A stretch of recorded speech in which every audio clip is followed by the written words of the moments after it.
Global Bharat news पर एक बार फिर से लेकर हाजिर हैं प्रतापगढ़ जिले की दिन भर की बड़ी खबरें। खबरों की शुरुआत करें इससे पहले आप सभी से एक निवेदन है कि यदि आपने अभी तक ग्लोबल भारत न्यूज को लाइक और सब्सक्राइब नहीं किया तो आज ही कर लें, जिससे आपको सभी नोटिफिकेशन सबसे पहले मिलती रहे। चलिए देर न करते हुए रुक करते हैं आज की पहली बड़ी खबर। शुरुआत सदर इलाके की खबर से करते हैं, जहां राजा भैया के दोनों बेटे अब संभालेंगे उनकी राजनीतिक विरासत। लिया जनसत्ता दल लोकतांत्रिक पार्टी की प्राथमिक सदस्यता। दरअसल बाबूगंज कार्यालय पहुंचे जनसत्ता दल के राष्ट्रीय अध्यक्ष और कुंडा विधायक राजा भैया के दोनों बेटों ने अब राजनीति में पदार्पण किया है।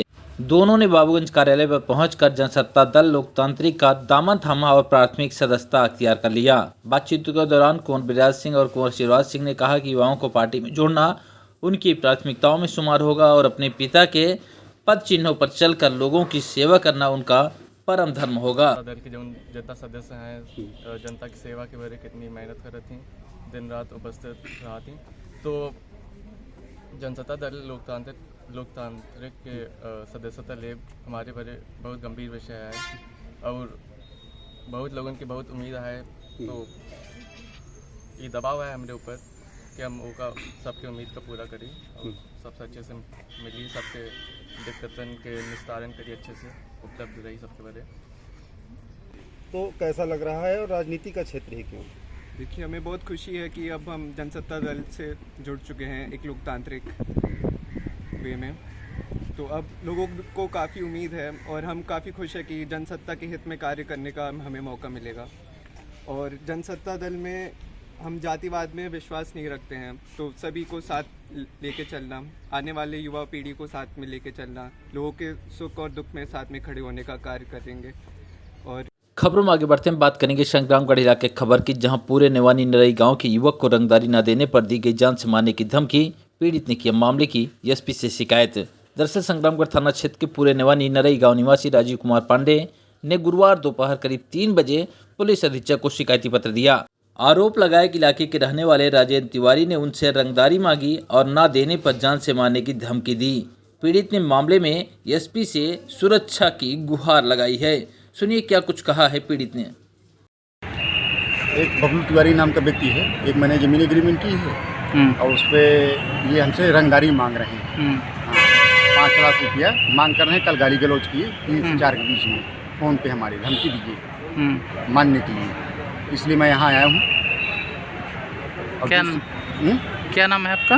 राजीव कुमार पांडे। कहाँ से आए हैं? नरई, नेवानी ग्राम सभा होती है हमारी नरई। अच्छा, तहसील कुंडा। क्या वजह क्या है जिसकी वजह के एक एग्रीमेंट मैंने किया है ज़मीन का जो है, तो उसमें ये रंगदारी कल मांग रहे हैं। कई दिनों से ये गाली गलौज कर रहे हैं, आएंगे जो है तो हम मरवा देंगे, ये कर देंगे।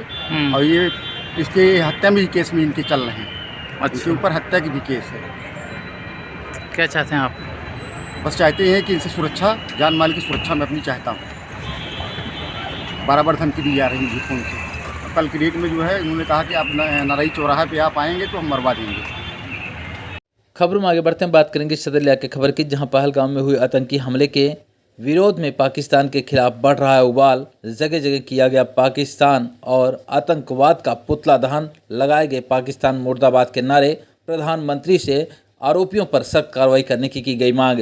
दरअसल प्रतापगढ़ शहर में कांग्रेस कार्यकर्ताओं के अलावा अधिवक्ताओं और आम जनमानस और व्यापारियों द्वारा लगातार पाकिस्तान और आतंकवाद का पुतला दहन किया जा रहा है, उनके खिलाफ नारेबाजी की जा रही है।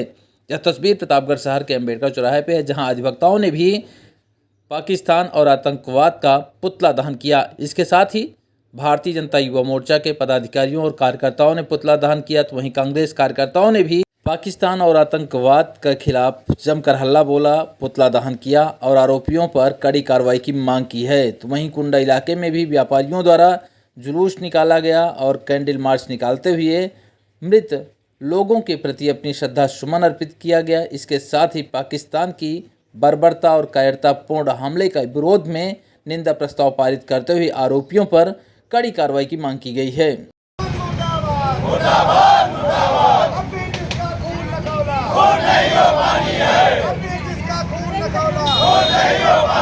खबरों में आगे बढ़ते हैं, बात करेंगे सदर इलाके की अगली खबर, जहां अधिवक्ता परिषद अवध प्रतापगढ़ इकाई के पदाधिकारियों और सदस्यों ने सौंपा जिलाधिकारी को ज्ञापन। बता दें कि अधिवक्ता परिषद और प्रतापगढ़ इकाई के पदाधिकारियों ने महामहिम राष्ट्रपति और सर्वोच्च न्यायालय के मुख्य न्यायमूर्ति नई दिल्ली को संबोधित एक ज्ञापन प्रतापगढ़ के जिलाधिकारी को सौंपा। ज्ञापन के माध्यम से परिषद के पदाधिकारियों ने मांग की कि न्यायपालिका की स्वतंत्रता की रक्षा करते समय जवाबदेही की अनदेखी न की जाए। जवाबदेही प्रत्येक व्यक्ति की अंतरात्मा के प्रति नहीं बल्कि समाज के प्रति एक अस्थायी तंत्र के माध्यम से होनी चाहिए जो पारदर्शी और सत्यापन योग्य हो। इस संबंध में अखिल भारतीय अधिवक्ता परिषद के राष्ट्रीय कार्यकारिणी की आंध्र प्रदेश के विजयवाड़ा में हुई बैठक में 10 बिंदुओं पर पारित प्रस्ताव की प्रति भी शामिल रही। सुनिए क्या कुछ कहा है अधिवक्ता परिषद के महामंत्री शिवेश शुक्ला ने। गत दिनों अखिल भारतीय अधिवक्ता परिषद की राष्ट्रीय कार्यकारिणी की बैठक जो है आंध्र प्रदेश के विजयवाड़ा में हुई थी। वहाँ पर 10 बिंदुओं पर प्रस्ताव पारित किया गया था और जिसमें वो प्रस्ताव जो पारित किया गया उसमें विभिन्न क्षेत्र के लोगों से जो है सलाह लिया गया और अन्य अधिवक्ताओं से भी फीडबैक प्राप्त किया गया। उस सब फीडबैक प्राप्त करने के लिए और विभिन्न क्षेत्रों के लोगों से सलाह लेने के बाद न्यायपालिका में उच्च न्यायपालिका में जो है जो पारदर्शिता और शुचिता को लेकर इन सब मुद्दों पर 10 बिंदु बनाए गए थे। जो राष्ट्रीय कार्यकारिणी की जो बैठक हुई थी उसमें जो प्रस्ताव पारित उसमें पारित प्रस्ताव के प्रति जो है हम लोगों को प्राप्त हुई थी राष्ट्रीय कार्यकारिणी से और उस प्रति को हम लोगों ने अपने अधिवक्ता परिषद अवध इकाई की प्रांतीय महामंत्री हमारी श्रीमती बहन मीनाक्षी सिंह परिहार हैं, उनके आह्वान पर हम लोगों ने अवध प्रांत के पूरे जो ज्ञापन जिलाधिकारी को सौंपा। उसी के साथ आज पूरे देश में एक साथ उस 10 बिंदुओं के प्रस्ताव को लेकर समस्त जिलों के जिलाधिकारियों को ज्ञापन सौंपा गया है।